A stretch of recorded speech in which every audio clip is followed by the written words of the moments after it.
Muchos en Gaza, y con cierto humor negro, le llaman el despertador israelí, y suele sonar sobre las 7 de la mañana.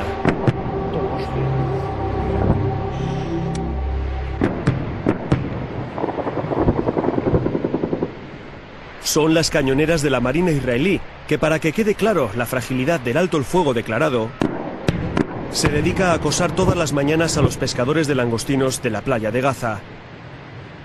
Grabamos estas imágenes desde la ventana del hotel, después de saltar bruscamente de la cama, y entonces entendemos, de repente, por qué nos pareció tan caro el pescado fresco que cenamos la noche anterior. Estas imágenes, cañones contra anzuelos, muestran la verdadera magnitud del bloqueo económico que sufre Gaza.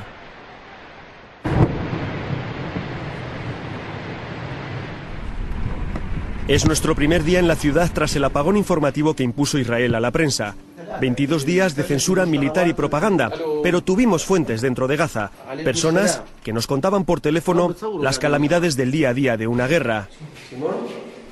Supervivientes como el farmacéutico Salah Hassusi, como el sociólogo Ibrahim, que colocó una bandera española en la terraza para convencer a los pilotos de que allí no bombardearan.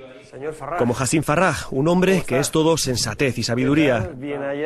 O como Issam Buhaisi, profesor de económicas en la bombardeada Universidad Islámica de Gaza, considerada por Israel la Universidad de Hamás.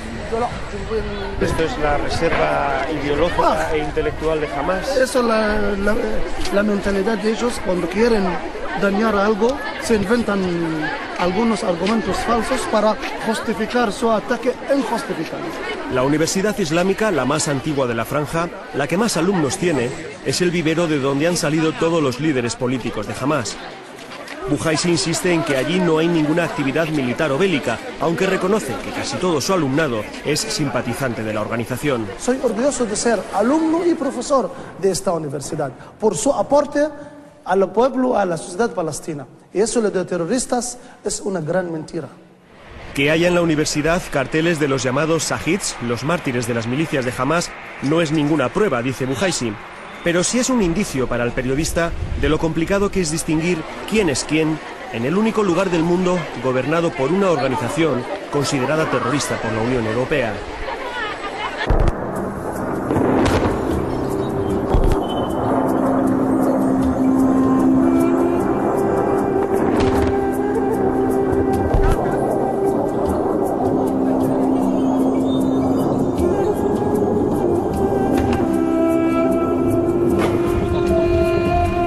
Días de bombardeos y operaciones terrestres por parte de Israel han intentado acabar con este gobierno islamista, que sin embargo ha resistido. La demoledora operación de Israel ha dejado a la franja devastada y a Hamás realmente dañada, pero no ha conseguido acabar con la organización. Los golpes de la aviación y la artillería hebrea han arrasado todos los edificios públicos o clandestinos de Hamás y han causado la muerte de cientos de civiles. Pero desde el momento en que Hamás decreta un alto el fuego sin rendirse, para ellos cuenta como victoria. Sin embargo, el gobierno israelí sí considera que Hamás ha sido derrotada. Algunos medios de comunicación incluso han echado números: 1.300 palestinos muertos por 13 israelíes fallecidos. Es decir, la vida de un israelí cuesta 100 palestinos. Nuestra posición es clara. Con Hamás no negociamos. Hamás es una organización terrorista. A pesar de que Hamás ganó democráticamente las elecciones, desde nuestro punto de vista, Hamás no tiene ninguna legitimidad, ni como gobierno, ni como autoridad, ni nada por el estilo, mientras continúe en la posición que es no reconocer el Estado de Israel.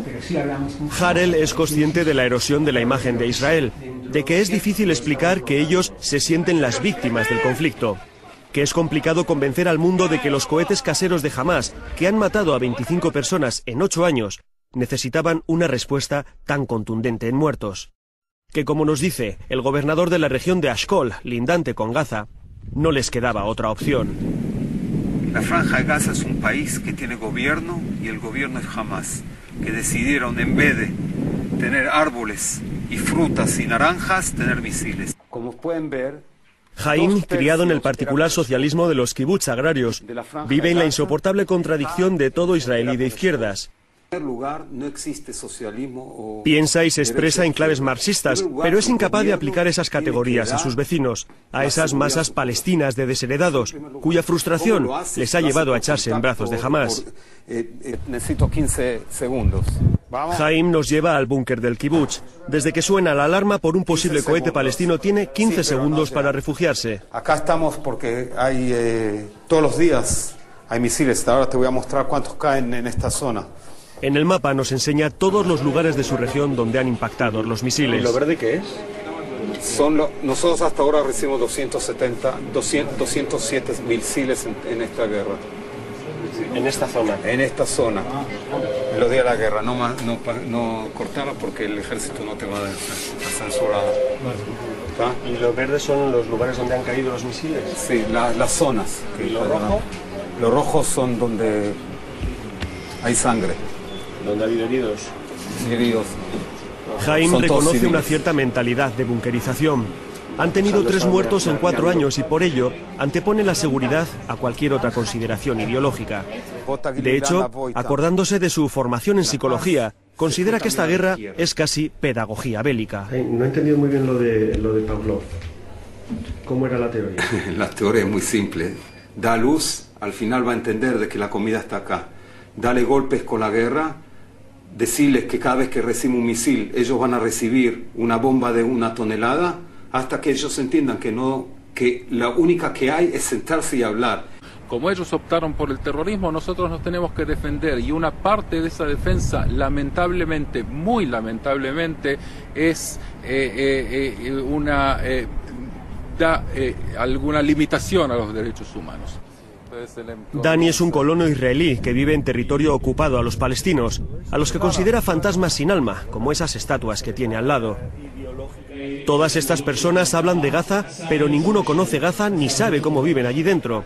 Los periodistas israelíes tampoco entran. Contrastar la información no es una obligación en este tema. Cada vez que cae un cohete palestino, las televisiones conectan en directo con el lugar del impacto y aunque no haya heridos reales, se cuentan como víctimas a los atendidos por crisis nerviosas. Los colegas hebreos piensan que si milicianos de Hamás entran en un hotel, aunque haya periodistas extranjeros, el edificio es un objetivo legítimo. Pero sin embargo no les incomoda ni se cuestionan que sus propios soldados duerman en nuestros hoteles cuando vuelven de servir en Gaza. La percepción está bloqueada por estereotipos que llevan a la generalización, a que todos los palestinos de Gaza son de Hamás y por tanto todos los palestinos son terroristas. La teoría de Pavlov es otra cosa, es con los perros. No quiero que entiendan de que hay seres humanos del otro lado, hay seres humanos también de este lado. Si alguien cree de que a la fuerza nosotros vamos a destrozar al Hamás, primero está equivocado. Pero si así fuera, si pudiera... Vamos a la franja, volvamos a esa playa, a esa primera mañana en Gaza tras 22 días de bombardeos. ¿Por qué disparan a los pescadores? No nos dejan salir ni un centímetro, dice el veterano pescador Fayez Al-Goga. Que no tenemos permiso, como si estuviéramos todavía en guerra, se queja su colega Wahid. La explicación oficial de la Marina es que sospechan que esos pescadores pudieran ser contrabandistas de armas, aunque pocas armas se pueden esconder en estas embarcaciones tan planas en las que se rema de pie. Pescar en las aguas de Gaza es probablemente más peligroso incluso que pescar en las aguas de Somalia. Aquí no hay piratas, pero si estos pescadores se alejan más de 700 metros de la costa, corren el riesgo de ser disparados por las patrulleras israelíes. Estos señores arriesgan su vida para traer el poco pescado que llega a Gaza, a pesar de que toda esta franja tiene 40 kilómetros de costa.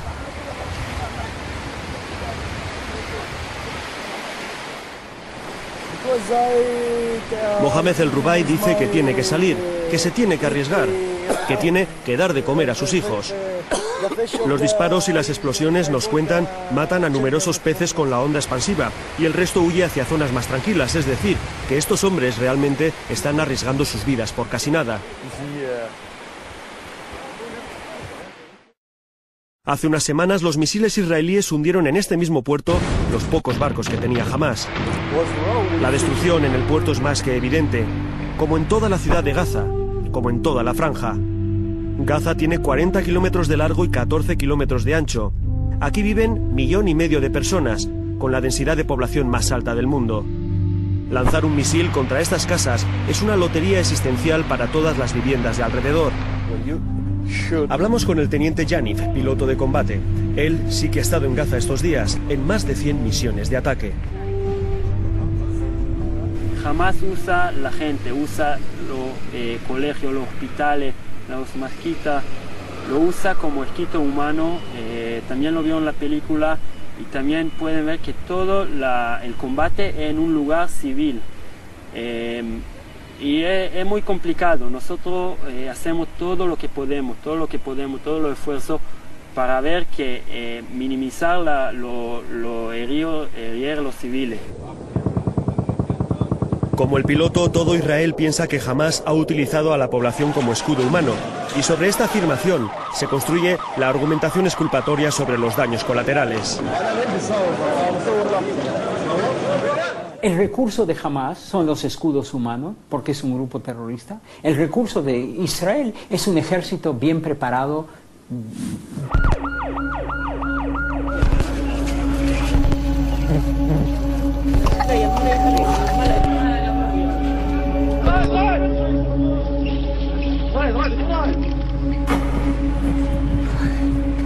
Nos acercamos al hospital Al-Shifa para poner caras y nombres a algunos de esos daños colaterales. En el pabellón de quemados están algunas de estas víctimas que nunca quisieron ser héroes, ni mártires, ni parte de ninguna estadística. Es un lugar perturbador porque en sus habitaciones se esconden los rostros y los nombres de la injusticia. Rostros como el de Shabah Abu Salima, una presunta víctima de las ilegales bombas de fósforo blanco. Inmóvil en la cama, no ha dejado de llorar en silencio desde que le dijeron que ha perdido a su marido, a sus 3 hijos y a una de sus hijas. Desde entonces gestiona su duelo en absoluta introspección. No ha vuelto a hablar con nadie. Su médico, el doctor Alim, es rotundo al afirmar que no tienen ninguna prueba de que sean bombas de fósforo, que lo sospechan, pero que no han recibido todavía los análisis que han enviado a laboratorios europeos.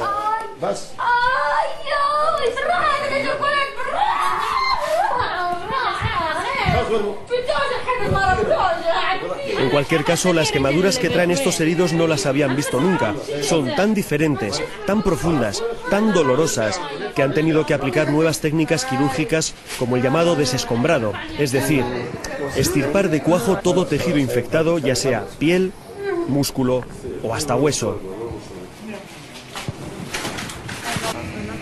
Los médicos nos llevan hasta otra niña abrasada por la deflagración de una bomba. Los gritos de Imán son desgarradores.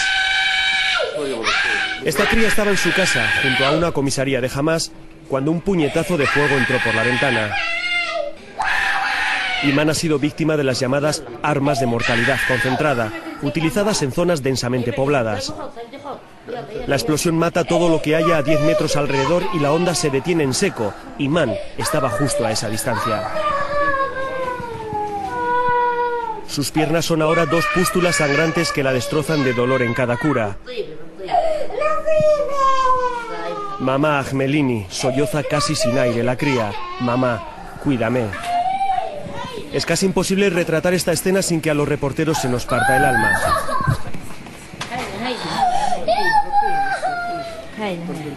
Y no es la única niña en la planta. Rawan está igual que ella.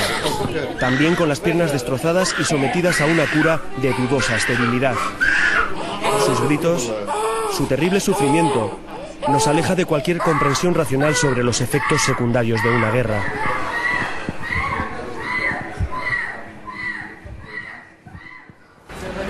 Imán es lo que las frías estadísticas militares llaman un daño colateral.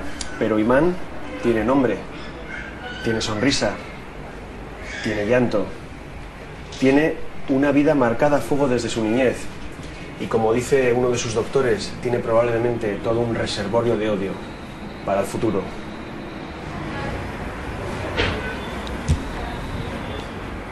El odio puro, la esencia del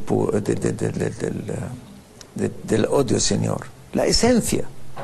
Esta siembra que siembra Israel por todas las ruinas que han visto ustedes o van a ver, esta siembra que hay ahí, esta va a sembrar terror. Eso sí, esta es la semilla del terrorismo. Lo malo de esas semillas del odio es que siempre germinan, y que su crecimiento solo depende de cuál sea el abono, y hay de muchos tipos: rencor, resentimiento, venganza, impotencia. Rencor es lo que siente Mohammed, vestido con las vainas de los disparos hechos por los israelíes desde la ventana de su casa. Resentimiento el de Omar, hecho prisionero el primer día de la guerra y torturado, dice, durante una semana para obligarle a colaborar con Israel. Venganza quiere Saber, que perdió a su hijo mayor durante uno de los bombardeos y tiene al pequeño Ahmad malherido en la cabeza. Impotencia, la que siente todo el barrio tras ver cómo los tanques israelíes atravesaban el cementerio. Maltratar el pasado es una forma de despreciar la historia.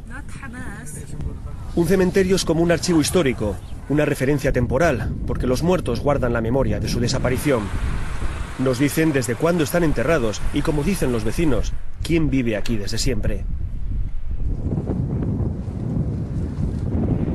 Estamos en Beit Lahia, al norte de Gaza, uno de los barrios más castigados. De aquí han salido muchos cohetes Qassam dirigidos hacia Israel. Aquí no hay casa sin su marca de metralla, ni vecinos sin su estigma de rabia.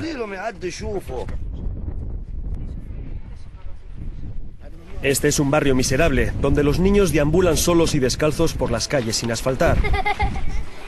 No hay luz, no hay agua corriente. La pobreza extrema lleva a lealtades extremas, por eso jamás triunfa en el barrio. Cuando no tienes nada material a lo que aferrarte, tampoco tienes nada que perder.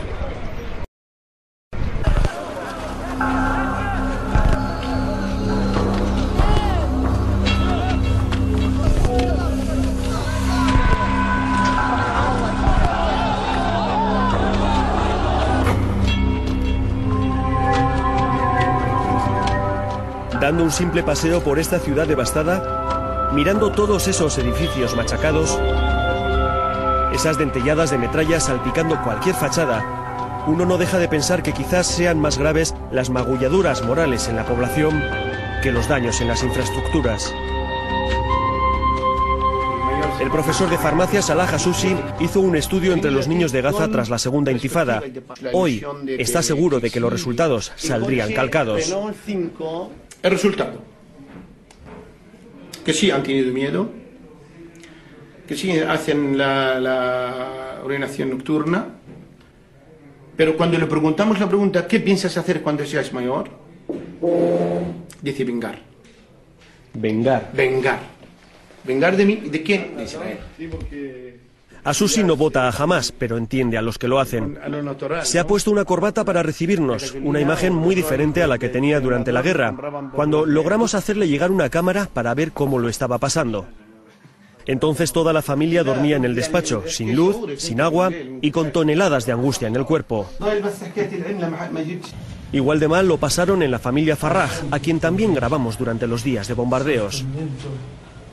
Al menos Hassim ha recuperado estos días la sonrisa, aunque este oftalmólogo, que ya ha visto demasiadas guerras en su tierra, siga siendo un monumento al pesimismo.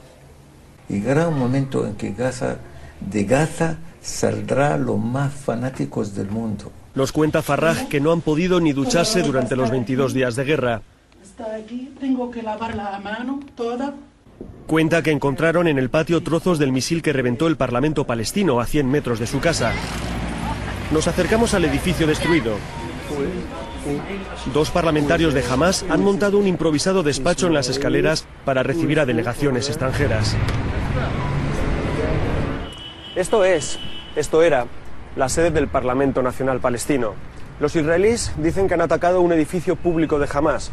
Aquí trabajaban 79 de sus diputados, pero también los otros 52 diputados que formaban parte de esta asamblea. Para el resto de los palestinos, esto es un ataque contra la sede de su soberanía nacional.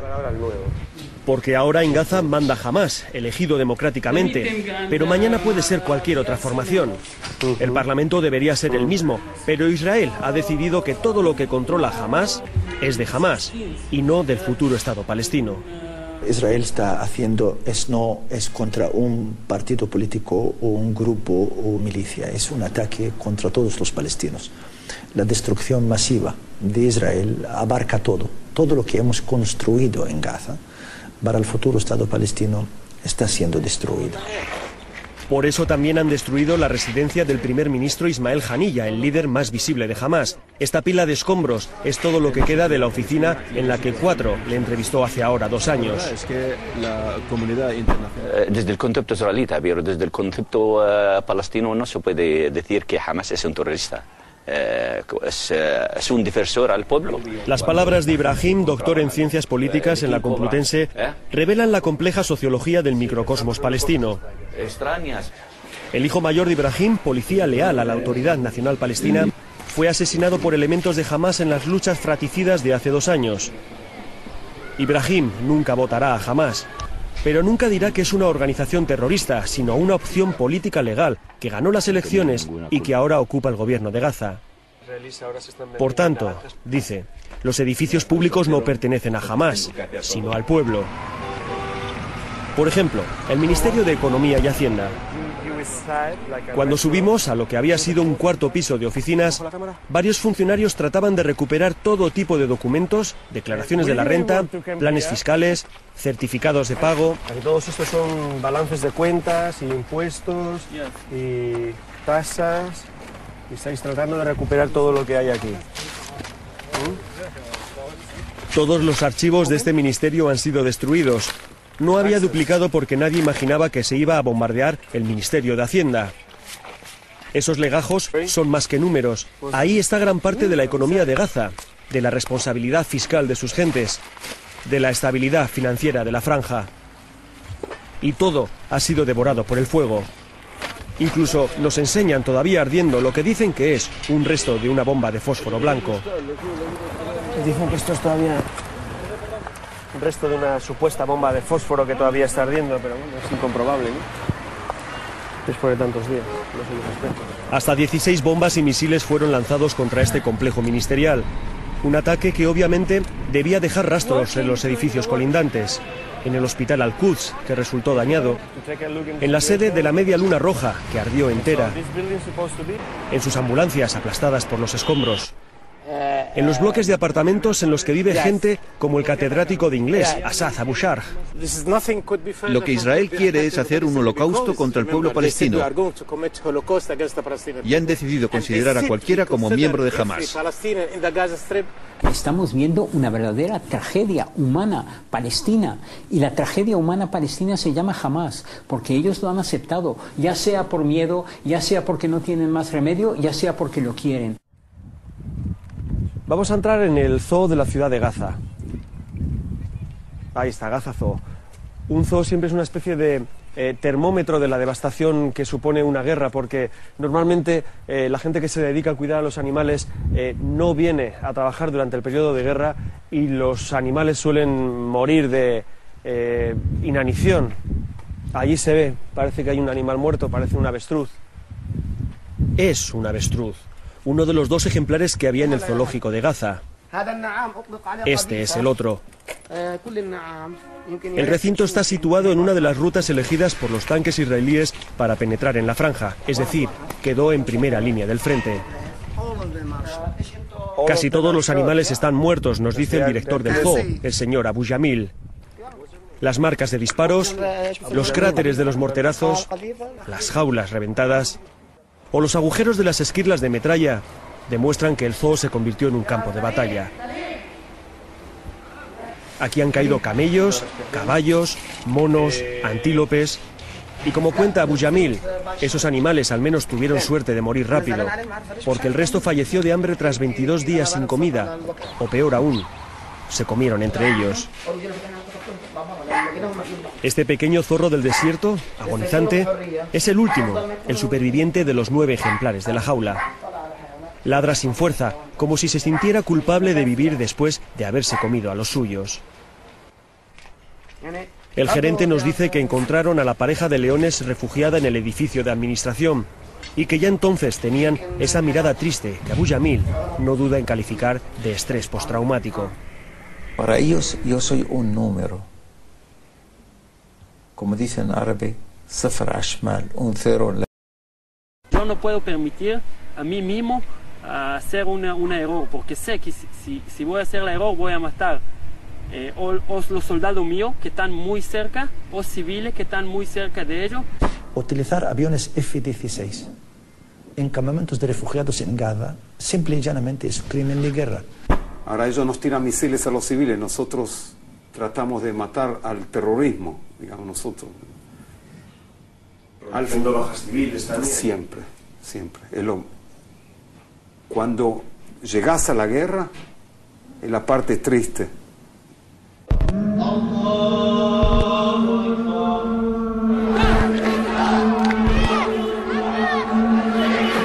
Hay por toda Gaza minaretes destruidos o a medio caer. Más de 30 mezquitas han sido alcanzadas directamente porque, según Israel, contenían armas y explosivos. Estos minaretes semiderruidos son una pequeña metáfora del resultado incierto de esta guerra. Hamás ha recibido un tremendo zarpazo del que tardará en recuperarse, pero no está acabada. Todavía resiste. No han podido con el movimiento islamista. No han acabado con el gobierno de Hamas. No han acabado con los misiles. No han acabado con absolutamente con nada. Antes de esta guerra, pues la gente estaba casi al 60% con Hamas, ahora el 100%. Usted no puede imaginar a la juventud dónde va a lanzar, alistarse para ir a matar. Visitamos las ruinas de la mezquita de Omar. Los F-16 la bombardearon durante 3 días seguidos y después hicieron lo mismo con la casa del imán, el Sheikh Hussein. Preguntar a los israelíes, porque yo no sé nada, se escuda el imán cuando le pregunto si guardaban misiles en el sótano. Al lado de la mezquita hay una guardería, pared con pared. No queda ni un solo vidrio y los trabajos manuales de los críos cuelgan esperando a que las clases se reanuden. La escuela, un proyecto socioeducacional financiado por la Unión Europea, ha sido reventado tanto en su estructura física como en su concepto, porque será difícil desarrollar un proyecto educacional de comprensión y tolerancia en unas aulas bombardeadas. Todos los feligreses de esa mezquita se han trasladado a rezar a un campo de fútbol cercano. Al acabar el rezo se distribuye el último comunicado del ala militar de Hamás, las brigadas Sesedin al-Qassam, en el que declaran su victoria ante el que llaman el cuarto ejército del mundo. Entre la gente encontramos a uno de los diputados más queridos de Hamás, el carismático Atif Odwan, al que todo el mundo quiere felicitar por haber sobrevivido a los misiles israelíes. Nos felicitamos todos porque ha sido un periodo horrible, horroroso. Es difícil entrevistar a este parlamentario sin que alguien nos interrumpa para abrazarle. Pese a lo que dicen los panfletos triunfalistas repartidos por su ala militar, Odwan se muestra más realista. Nosotros hemos perdido mucho. Hemos perdido gente, armas, muchas cosas, pero por lo menos hemos mantenido el apoyo popular. Su baño de multitudes parece demostrarlo. A solas, sin el coro de seguidores, asume que su movimiento ha sido devastado por la maquinaria bélica israelí, pero en público mantiene el discurso de la resistencia. Es que aguantar durante esa situación era lo más importante, porque si nos hubiéramos rendido, hubiéramos perdido todo. Nuestras vidas, nuestras casas, todo. Dinero, mezquitas, escuelas. No se ha destruido más gracias a la resistencia. Aunque jamás ha reducido la visibilidad de sus milicianos al mínimo, su presencia en la franja es abrumadora. Hay carteles por todos los lados con los líderes eliminados por Israel en operaciones de asesinatos selectivos. Hay fotografías de los caídos en acciones o reventados por su propia bomba al asesinar a ciudadanos israelíes. Es la iconografía del martirio. Hay policía que en teoría es del gobierno palestino, sea cual sea su signo, pero que en la práctica está cooptada por simpatizantes del movimiento, como estos jóvenes que vigilan los restos de una comisaría atacada. Hemos ganado, nos dice este. Era una lucha entre el bien y el mal. Y nosotros somos los buenos, afirma sonriente. En el mismo cruce vigilado por estos policías se encuentra la frutería del señor Batiti. La tienda parece abastecida. Hay fresas, naranjas, manzanas, no hay sensación de escasez alimentaria. Le pregunto de dónde viene el género. Israel. Viene de Israel toda la fruta. Se me hace extraña la idea de que ahora la mayor parte de la comida que se consume en Gaza proceda del mismo país que ha atacado la franja. Y el propio frutero es consciente de esa contradicción. Sí, primero nos matan, reconoce, y luego nos alimentan con su propia comida. Quizás Samer tenga razón. Quizás no le queda otra opción. Por eso, para que el negocio, como dice él, continúe, después de arreglar los cristales de su frutería reventados tras la explosión de un misil en esa comisaría cercana, tiene que vender la única fruta que a su vez le vende a él, como dice, su propio enemigo. El bloqueo israelí de la franja desde hace 3 años, el verdadero nudo gordiano del conflicto, obliga al 1,5 millones de gazalíes a subsistir de las ayudas internacionales, de las ONGs y de la decisión de Israel de abrir más o menos los pasos fronterizos para dejar pasar esa ayuda humanitaria. Hay exageración, a mi juicio, de la situación humanitaria en la cual viven los ciudadanos de Gaza. Si no reciben ayuda hoy, no comen mañana. Lo reconoce Israel. El 80% de los habitantes de Gaza dependen de las Naciones Unidas para alimentarse y vestirse. Así que cerrar las fronteras es someter a la población a un sufrimiento innecesario, a no ser que se quiera castigar a todos porque jamás ganó las elecciones. El poeta palestino Mahmoud Darwish definió muy bien lo que es un asedio, cuando la vida se vuelve tiempo, cuando hay memoria del principio y olvido del final. Pero vamos a poner algunos ejemplos a esos versos certeros. Miles de olivares y naranjos han sido arrancados de cuajo por los tanques, privando a la población del escaso género cultivable en la franja. Empresas como la compañía de frutas Otman han reabierto sus puertas para comercializar esas naranjas caídas de los árboles abatidos. Pero el gerente me enseña miles y miles de cajas apiladas, vacías y podridas desde que Israel incrementó su bloqueo económico de la franja. El negocio, me dice, está en quiebra.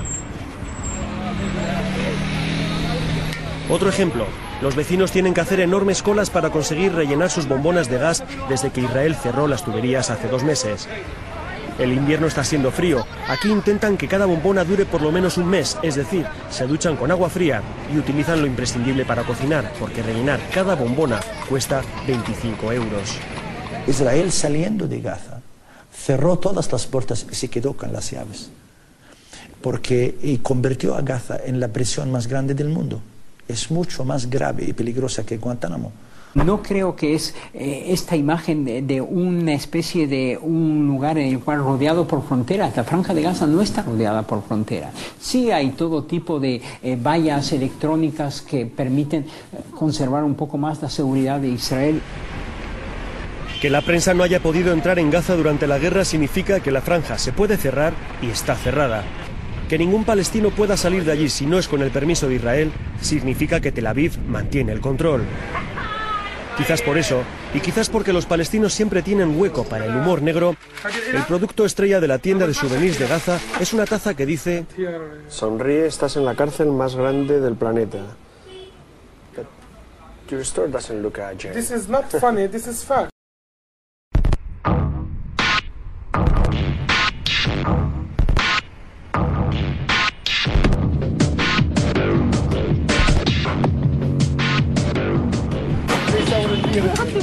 Y como el tradicional método de escapar de una cárcel es hacer un túnel, en el sur de la Franja de Gaza, en Rafah, en esos 14 kilómetros de frontera que linda con Egipto, los palestinos han excavado centenares de túneles para traer mercancía de contrabando desde el otro lado. A uno se le queda la boca abierta al ver la magnitud faraónica de este negocio. Estos agujeros, que descienden hasta 30 y 40 metros de profundidad, constan en muchos casos de generadores de luz, rieles para vagonetas y hasta de líneas telefónicas. Por el lado palestino están excavados en varias explanadas a lo largo de la frontera. Por el lado egipcio, emergen clandestinamente dentro de domicilios particulares. Desde esta casa destruida por las bombas israelíes, en la que apenas quedan paredes, se puede ver la magnitud de lo que para unos es un simple negocio de contrabando, para otros los corredores a través de los que jamás se abastece de armas, y para muchos otros simplemente son las rutas de la supervivencia. De cada una de estas carpas nace o muere un túnel que comunica Gaza con el otro lado, con Egipto, que está justo ahí a 200 metros al otro lado de ese muro. Esta es la manera que durante 2 años han tenido los palestinos que viven aquí en Gaza de romper el bloqueo israelí. Una de las razones de Israel para hacer esta guerra ha sido destrozar estos túneles por los que, según ellos, llegan las armas destinadas a Hamás. Por eso la aviación israelí ha machacado la zona durante 22 días tratando de acabar con esos varios centenares de túneles. Nos acercamos a algunos de estos agujeros. La mayoría de los que trabajan en su construcción o en su reparación no se deja grabar, por miedo a represalias israelíes o simplemente porque un negocio ilícito de contrabando necesita obligatoriamente de la discreción de los que viven de él. Casi todos estos tipos pertenecen a algunos de los clanes mafiosos que han controlado históricamente los negocios sucios en la franja. Aunque con el bloqueo de Israel, para muchos palestinos se han convertido en heroicos ciudadanos que ayudan a romper el asedio. Por aquí pasa de contrabando y sin pagar impuestos desde gasolina a compresas. Lo mismo llega un cargamento de caramelos que uno de televisores. Estos clanes no le hacen ascos a ningún género y sí, desde la llegada de Hamás han empezado también a traficar con armas. Bien por obligación, para que Hamás no les cierre el túnel, bien por convicción o bien por avaricia, porque los márgenes de beneficio en cuestión de armas son mucho mayores que con las golosinas. Ahmed, nombre supuesto, nos deja bajar a uno de los túneles. Son 30 metros descendiendo a pulso por los salientes del encofrado. Ahmed me dice que tenga cuidado porque el túnel fue bombardeado y amenaza con derrumbarse. Ahí debajo, enterrado por la arena, dice que está su último alijo. Estamos a 30 metros de profundidad en uno de los túneles de Gaza. A 700 metros al otro lado de este túnel está Egipto. Por aquí es por donde todos estos contrabandistas traen los alimentos de primera necesidad que faltan aquí en Gaza debido al bloqueo económico, pero también las armas con las que se abastece Hamás. Se habla de más de 50 personas muertas por derrumbes mientras excavaban túneles en estos terrenos arenosos. Pero la cifra será seguramente mayor porque no siempre se quiere decir que alguien falleció haciendo algo ilegal. Israel puede que haya conseguido taponar muchos de estos túneles, pero muchos otros están ya operativos. Los aviones también bombardearon el pequeño mercado que se instalaba aquí todos los días con el género contrabandeado desde Egipto, lo cual demuestra la desfachatez con la que estos delincuentes convirtieron una necesidad humanitaria en un negocio colosal. Y todo a tiro de piedra de la frontera de Egipto, a la vista de sus guardias de fronteras.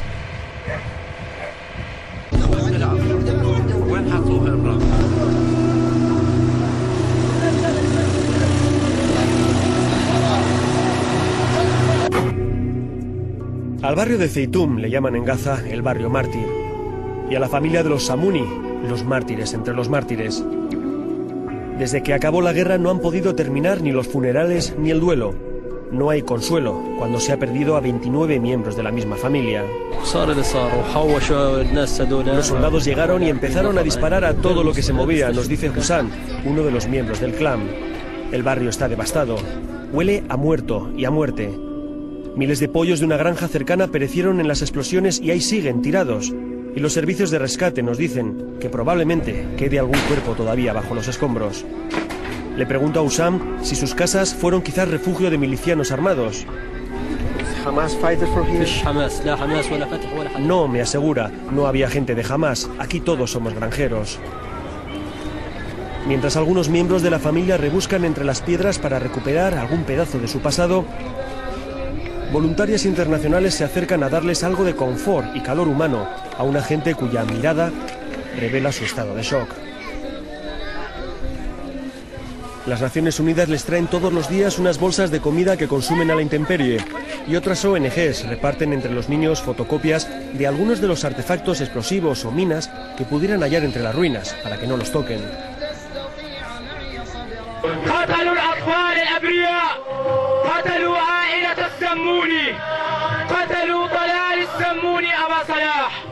Aunque murieron 10 niños y 10 mujeres, solo las fotos de los 9 varones fallecidos presiden el funeral.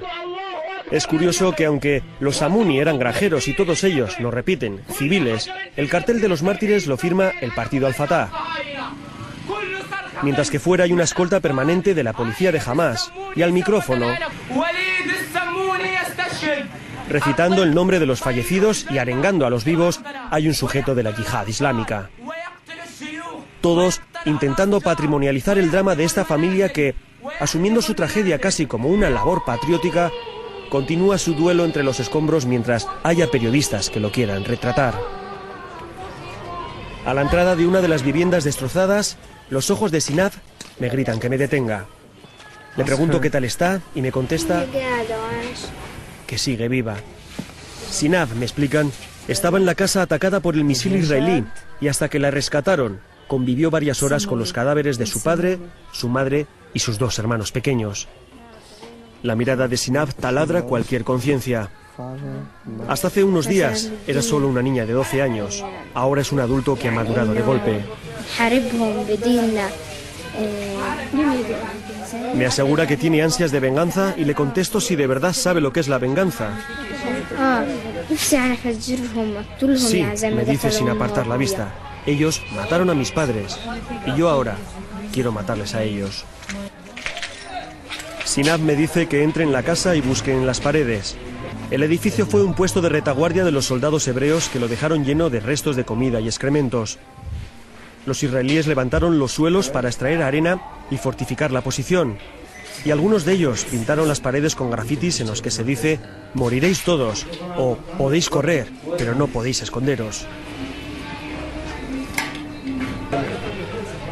Cuando salgo me vuelvo a fijar en el silencio y la dignidad de Sinab. Le pregunto quién es su amiga herida y me dice que es su prima Muna.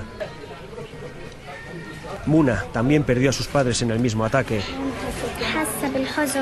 Siento que no tengo vida. No tengo a mi padre. No tengo a mi madre. Y sé que no van a volver a por mí. Siento, me dice con franqueza desoladora, que no tengo nada. Sinab y Muna al-Samuni son 2 supervivientes. 2 niñas que ya saben lo que es el dolor y la injusticia y que difícilmente podrán transmitir a sus hijos una cultura de tolerancia. El odio y el rencor son parte de los bastidores con los que se construye en Gaza un nuevo andamio de resentimiento. Una ruta circular, sin salida, que llevará a un nuevo ciclo de venganzas. En Gaza nadie duda de que Israel y Hamás se volverán a enfrentar. La única duda es cuándo.